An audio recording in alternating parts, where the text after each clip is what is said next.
Celui qui vit par l'épée périra par l'épée. La chose qui va te faire mourir, c'est la chose que tu utilises pour t'exprimer. C'est ça qui va te tuer. Celui qui vit par l'épée périra par l'épée. Dans le contexte, il est en train de faire comprendre à Pierre que si toi, ta vie, celui qui vit par l'épée, ça veut dire que quand tu veux gagner ta vie, tu veux te maintenir en vie, tu utilises la violence, tu utilises la colère. C'est la colère qui va te tuer. La colère finit toujours par tuer. Depuis le temps de Moïse, je vais en parler. La colère finit toujours par tuer ceux qui en font leur vie. Celui qui vit par la colère périra par la colère. Il y a beaucoup de maladies qui ont abrégé la vie des gens sur la terre, qui étaient venus de leur colère. Il y a beaucoup de problèmes que des gens ont eu à cause de leur colère. Il y a des contrats de travail qui ont été interrompus parce que tu as manifesté la colère. Tu as perdu ta vie professionnelle à cause de la colère. Celui qui vit par la colère, il va détruire tous les autres aspects de sa vie par la colère.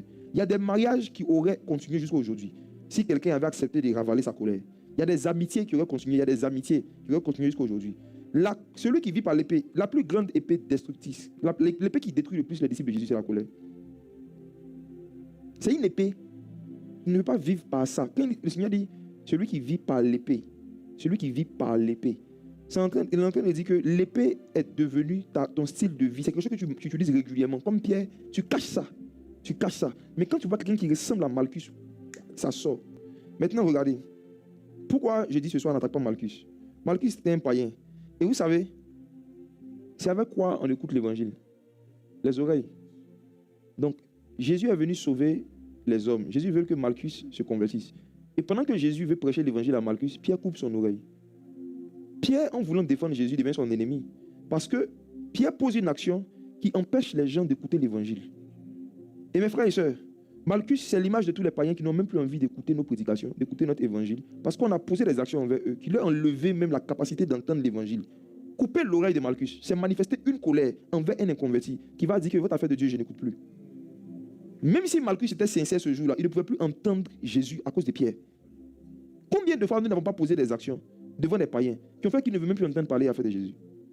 Combien de fois on n'a pas manifesté de colère, on n'a pas eu des attitudes de violence verbale envers des gens qui n'étaient pas encore convertis? Et souvent même, on leur manifestait cette violence-là parce qu'ils ne sont pas convertis.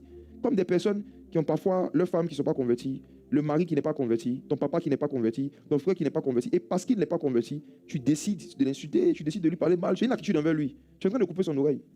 Tu lui coupes l'oreille. C'est-à-dire que, en fait, il y a des colères qui enlèvent aux gens qui ne sont pas encore convertis le désir même d'entendre l'évangile.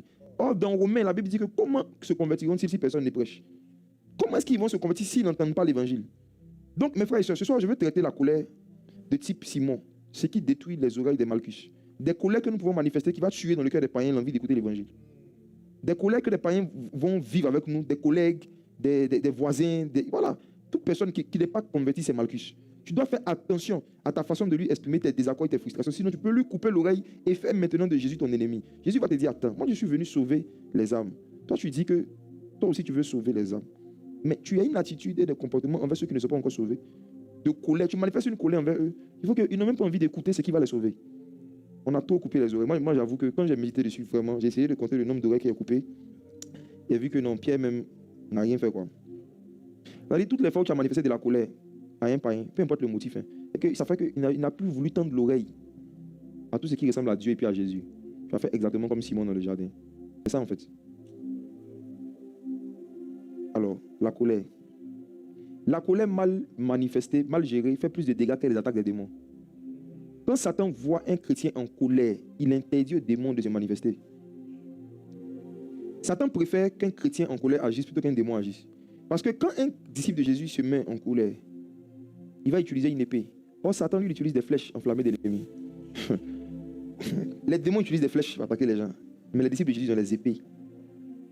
Donc, quand tu lances une flèche à quelqu'un, et puis une épée, Satan préfère que l'épée agisse. Donc, qu'est-ce qu'il fait? Quand il voit que tu es colérique là, il va faire comme Pierre, il va commencer à te réclamer. Souvenez-vous encore de cette conversation. Jésus avait prévenu Pierre. Il dit Simon, Satan t'a réclamé pour te cribler, mais j'ai prié pour toi.